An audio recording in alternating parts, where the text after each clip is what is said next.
Hello everyone, তোমরা সব কেমন আছো? দেখো সকালবেলায় উঠে শুরু হয়ে গেছে কি, এখানে আলোচনা চলছে, শর্টস ভিডিও করছে, সেইগুলো এডিটিং হচ্ছে, আর এখানে মস্তি মজা সব কিছুই চলছে।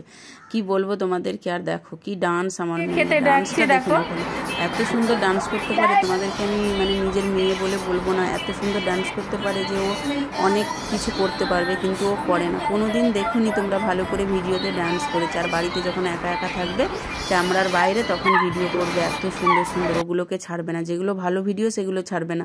তারপরে দেখো আমরা দুপুরবেলায় খেতে বসে গেছি। দেখো দুপুরের লাঞ্চ সবাই খেয়ে নিয়েছে, তোমাদের দাদাভাইও খেয়ে নিয়েছিল, আর আমাদেরকে অনেকক্ষণ ধরেই চিল্লাচ্ছিল, আমি কথা শুনিনি। তারপর আমরা লাস্টে খেয়েছি। এইখানে দেখো মানাকে একটু আবদার করলাম যে মানা আমাদেরকে একটু জুস করে দাও না। তো মানা দেখো গামলা, চামচ, কাপ কী সব নিয়ে এসছে। যেগুলো গ্লাসে লোকে জুস খায়, ও কাপ এনেছে, চা খাওয়ার কাপে জুস খাও। বলছে হ্যাঁ এগুলোতেই খাও, আমি দিচ্ছি যেগুলোতে সেগুলোতেই খাও।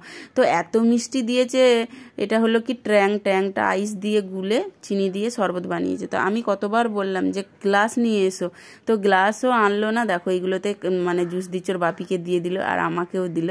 তো দেখো জুসে কিন্তু চিনি অনেকটাই বেশি দিয়ে দিয়েছে, তারপরে এই জামাকে দিয়ে দিচ্ছে, আর ও নিজেও একটু খেয়ে নেবে। খাওয়ার পরে দেখো মুখটা কেমন বাংলার পাঁচের মতো করছে।